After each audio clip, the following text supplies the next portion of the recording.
বলছি, যেই জাদু দিয়া মশা এনেছিলাম সেই জাদু দিয়া মশা তাড়াইয়া দিয়েছো। তোমার প্রতি জাদুকর হিসাবে ঈমান আছে, তুমি নবী হিসাবে মানবো না।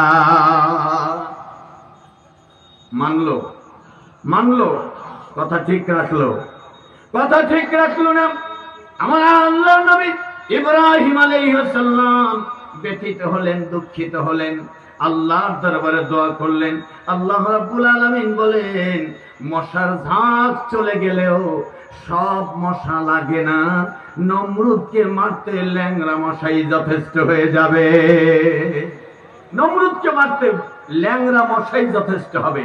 কত বীর, কত নেতা, কত দল, কত মত, সব কোনো কিছু লাগে নাই। মাত্র ছোট ছোট বাচ্চারা, মাত্র ছোট ছোট মানুষেরা, শিক্ষার্থীরা আর রাস্তায় আন্দোলনে নেমে আসার কারণে পুরা দেশ সন্ত্রাস আর চাঁদাবাজ আর জুলুম অত্যাচার মুক্ত করে দিয়েছেন কে? নারায়ে তাকবীর, নারায়ে তাকবীর। তাফসীরুল কোরআন মহাসম্মেলন, আল কোরআনের আলো। আল্লাহ রাব্বুল আলামিন হযরত ইব্রাহিম আলাইহিস সালামকে সান্ত্বনা দিলেন, আমার নবীজি ব্যথিত হবেন না। অমনি মশাকে ডেকে আল্লাহ তাআলা পাঠিয়ে দিলেন নমরুদের বাড়িতে। মশা, ল্যাংড়া মশা কোনো মতে উড়ে উড়ে ব্যথিত পা নিয়ে, ব্যথিত ডানা নিয়ে ল্যাংড়া মশাটি নাকের ভিতরে দিয়ে ঢুকে হেঁটে সে প্রবেশ করেছে। জায়গা মতো বসে আস্তে আস্তে কুটকুট করে কামড়ানো শুরু করেছে। ব্যথার যন্ত্রণা ধীরে ধীরে বাড়ে।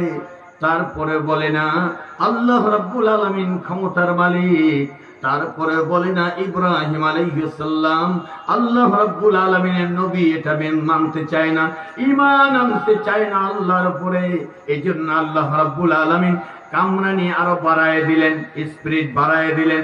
বায়ে বেড়ে যাওয়ার পরে নমরুদ নির্দেশ দিয়ে দিল, আমাকে মাথার উপরে ঘুষাও। মহারাজ কি বলতেছেন? কেন বেয়াদবি পরে, আগে ঘুষাও তারপরে কথা। আগে যা করার করা শুরু করো। হাতের আঘাতে হয় না, লাঠি দিয়ে আঘাত করো, লাঠিতে হয় না, কাঠের খড়ম দিয়ে পিটানো শুরু করো। ডান থেকে একজন, বাম থেকে একজন, যতক্ষণ পিটানো হয় খড়ম দিয়া ততক্ষণ ব্যথা কম থাকে, মশায় কামড়ায় না। বলে ওরা যখন চালায় তখন তুমি চালাইবা না। আল্লাহ নির্দেশ দিয়েছে ওরা যখন খড়ম দিয়া চালায় তখন তোমরা স্টপ থাকবা, আর যখন ওরা খড়ম বন্ধ করে তখন তোমার কাজ চালু রাখবা। খড়ম